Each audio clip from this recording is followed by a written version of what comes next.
শতভাগ, আর কোনো সন্দেহের কোনো অবকাশ নেই, শতভাগ সেনা সমর্থিত সরকার। এবং বিগত আওয়ামী লীগ সরকার পতনেও সেনা সমর্থিত পতন।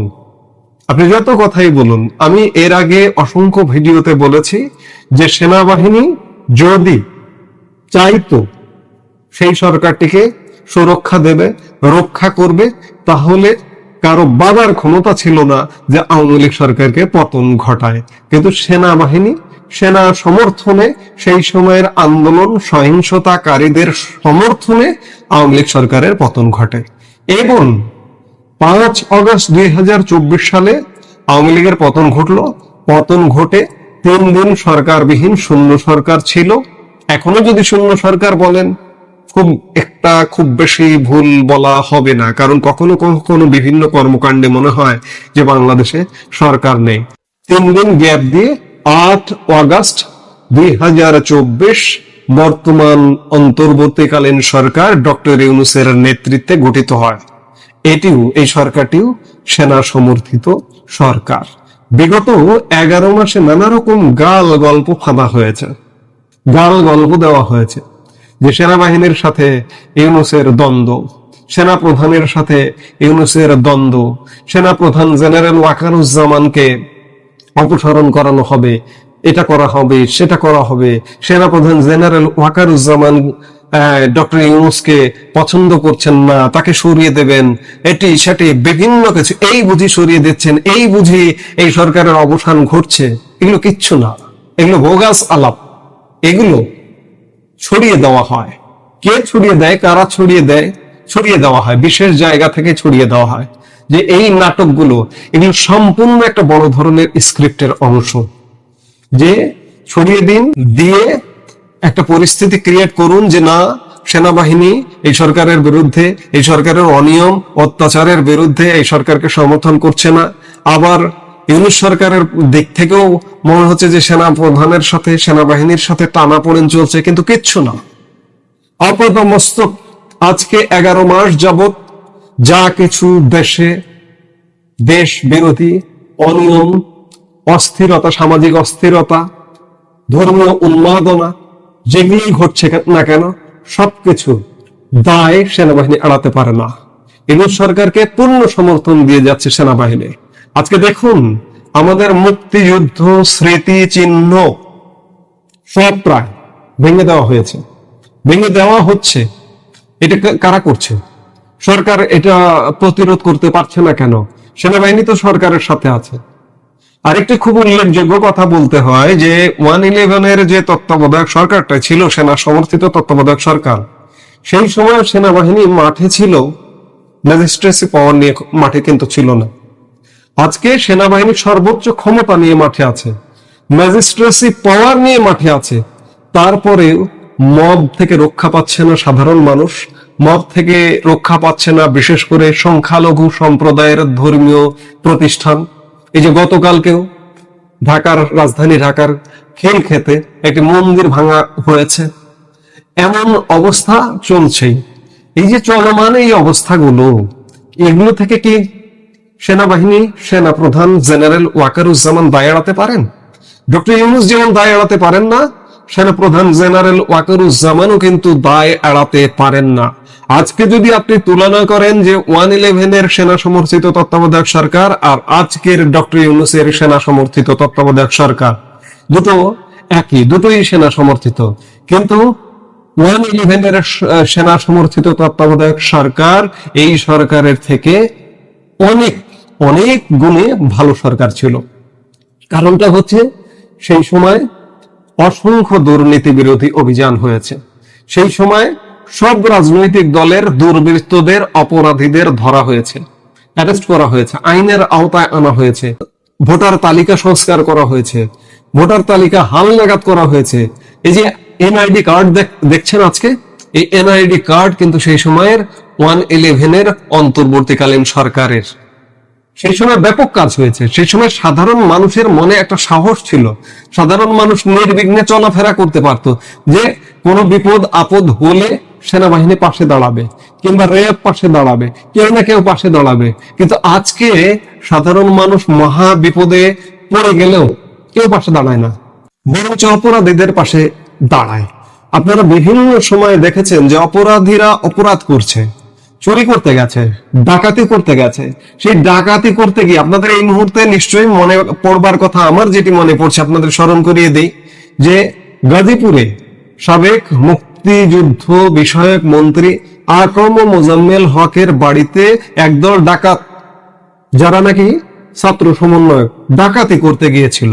ডাকাতি করতে গিয়ে স্থানীয় জনতার হাতে ধৃত হয়ে ধোলাইয়ের শিকার হয়েছিল। এই ধোলাইটা কেন হলো, তারপরে সেই এলাকার মানুষজনকে যেভাবে অ্যারেস্ট করা হলো সেটি নজিরবিহীন। সেই থেকে শুরু হলো কি operation devil hunt. Devil hunt করে অ্যারেস্ট করা হলো গাজীপুর ব্যাপী। এগুলো কে করেছে? ইউনূস সরকার করেছে। অর্থাৎ অপরাধীদের পক্ষে ইউনূস সরকারের অবস্থান, এবং সেই সরকারের পক্ষে, সেই সরকারের সমর্থনে সেনাবাহিনী। ফলে আজ পর্যন্ত বাংলাদেশের ইতিহাসে এত নজিরবিহীন অপকর্ম করে এই সরকারটি কিভাবে টিকে আছে। কাজেই এই সরকারটি টিকে থাকবে ততক্ষণ পর্যন্ত যতক্ষণ পর্যন্ত এই সরকারের পেছনে সেনাবাহিনী থাকবে। বিগত সরকারের পতন ঘটিয়েছে সেনাবাহিনী। আন্দোলনের নামে একদল উচ্ছৃঙ্খল জনতার নাম দিয়ে আসলে নেপথ্যে থেকে সেনাবাহিনী পতন ঘটিয়েছে। গতকালকে একটি সাক্ষাৎকার প্রকাশ হয়েছে সেই সময়ের স্বরাষ্ট্রমন্ত্রী আসাদুজ্জামান খান কামাল। তিনি তার সাক্ষাৎকারে স্পষ্ট করে বলেছেন, যদিও আওয়ামী লীগ নেতারা কিংবা আওয়ামী লীগ প্রধান শেখ হাসিনাও সেনাবাহিনী বা সেনা প্রধানকে কখনো কাঠগড়ায় দাঁড় করাননি এখনো পর্যন্ত। আমি কদিন আগে একটা ভিডিওতেও বলেছিলাম, শেখ হাসিনার বক্তব্য সহ দিয়েছিলাম। কিন্তু সার্বিক অবস্থা বিচার বিশ্লেষণ করে যেটি মনে হচ্ছে, এবং গতকালকে আসাদুজ্জামান খান কামালের বক্তব্যেও এটি স্পষ্ট হয়ে এসছে যে আসলে সেনাবাহিনীর সমর্থনেই আওয়ামী লীগ সরকারের পতন ঘটিয়েছে। সেনাপ্রধান জেনারেল ওয়াকারুজ্জামান সেই সময়কালে দুটো দায়িত্ব নিয়েছিল। একটি হচ্ছে আওয়ামী লীগের কাছ থেকে কিংবা আওয়ামী লীগ প্রধান শেখ হাসিনার কাছ থেকে দায়িত্ব নিয়েছিল যে সেনাবাহিনী আন্দোলন দমন করবে। এটি 4 আগস্ট রাতের কথা। আসাদুজ্জামান খান কামাল তার সাক্ষাৎকারে বলেছেন যে তিনি দায়িত্ব নিচ্ছেন, দায়িত্ব নিয়ে আন্দোলন দমন করবেন। আন্দোলন দমন করেননি। 5 আগস্ট পরিণতি আপনারা সবাই জানেন। অর্থাৎ শেখ হাসিনার সাথে বা সেই সময়ের সরকারের সাথে বিশ্বাসঘাতকতা হয়েছে, যেভাবেই হোক না কেন। আবার 5 আগস্ট বিকেলবেলা সেনাপ্রধান জেনারেল ওয়াকারুজ্জামান বাংলাদেশের জনগণের কাছে দায়িত্ব নিয়েছেন। যেটি হোক না কেন, আজকে পর্যন্ত বাংলাদেশে যত রকমের ঘটনা ঘটছে এর পেছনে সেনাবাহিনীর পূর্ণ সমর্থন আছে, সেনাপ্রধান জেনারেল ওয়াকারুজ্জামানের পূর্ণ সমর্থন আছে, ইউনূস সরকারের প্রতি পূর্ণ সমর্থন আছে। এ ব্যাপারে আর কোনো ডাউট বা সন্দেহের কোনো অবকাশ নেই। আজকে বাংলাদেশের স্বাধীনতা মুক্তিযুদ্ধের কথা এক প্রকার ভুলিয়ে দেওয়া হচ্ছে। বাংলাদেশের মুক্তিযুদ্ধের স্মারক চিহ্ন সব মাটির সঙ্গে মিশিয়ে দেওয়া হয়েছে গত 11 মাসে। এটি ইউনূস সরকার করছে, ইউনূস সরকারের মব বাহিনী করছে, আর এটিকে সমর্থন দিচ্ছে সেনাবাহিনী। যদি সমর্থন দিচ্ছে এটা বলতে বাধ্য হচ্ছে আজকে। আমি এ যাবৎ অসংখ্য ভিডিওতে বলেছি যে সেনাবাহিনী হয়তো বাঁচাবে দেশটাকে। আমি সেই দিনই আহত হয়েছি যখন বাংলাদেশের স্বাধীনতা মুক্তিযুদ্ধের আঁতুড়ঘর 32 ভাঙ্গা হয়েছে। সেদিন সেনাবাহিনী সেখানে উপস্থিত হয়েছিল, উপস্থিত হয়েও ভাঙতে দিয়েছে। এরপরে আর কিছু বলার থাকে না। তার আগে পরে অসংখ্য মুক্তিযুদ্ধের স্মৃতিচিহ্ন ভেঙে ফেলানো হয়েছে, এখনো পর্যন্ত চলছে। এই যে আজকেও বুলডোজার চলছে বিজয় সরণিতে মুক্তিযুদ্ধ স্মৃতি বিজড়িত মোরালের উপরে। সংখ্যালঘু সম্প্রদায়ের ধর্মীয় উপাসনালয় ভাঙা হচ্ছে। গতকাল খেলক্ষেতে একটি মন্দির ভাঙা হয়েছে। যেটি হোক না কেন, প্রত্যেকটি কাজে কর্মে সেনাবাহিনীর সমর্থন আছে। সেনাবাহিনীর সমর্থন যদি না থাকতো ইউনূস সরকার এত হামবড়ি করতে পারতো না। এই যে ইউনূস সরকার সাংবিধানিক পদধারী অনেক মানুষকে ইতিমধ্যে গ্রেপ্তার করলো। গত কয়েকদিন 2জন ইমিডিয়েট পাস্ট নির্বাচন কমিশনার, প্রধান নির্বাচন কমিশনারকে গ্রেপ্তার করেছে। ইউনূস সরকারের এত বড় সাহস আছে। সেনাবাহিনী, সেনার সমর্থন যদি না থাকতো তাহলে এগুলো আগ বাড়িয়ে করতে পারতো। ইউনূস সরকারের যত উল্লঙ্ঘন, এগুলো কি সেনাবাহিনী ছাড়া কোনোভাবে সম্ভব? অসম্ভব। কাজে আজকে যা কিছু ঘটছে সবকিছু সেনাবাহিনীর সমর্থনে ঘটছে এবং সেনা সমর্থনে এই সরকারটি পরিচালিত হচ্ছে। যতক্ষণ পর্যন্ত সেনা সমর্থন থাকবে ততক্ষণ পর্যন্তই ইউনূস সরকার থাকবে।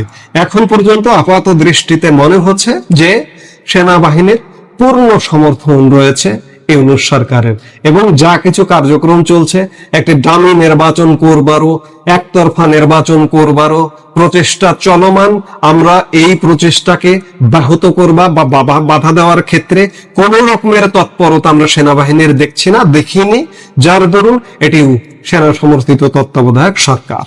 সেনা সমর্থিত তত্ত্বাবধায়ক সরকার 111 সরকারের যারা সেনা সমর্থন দিয়েছেন বা যে সরকারে ছিলেন তাদের কি হয়েছিল?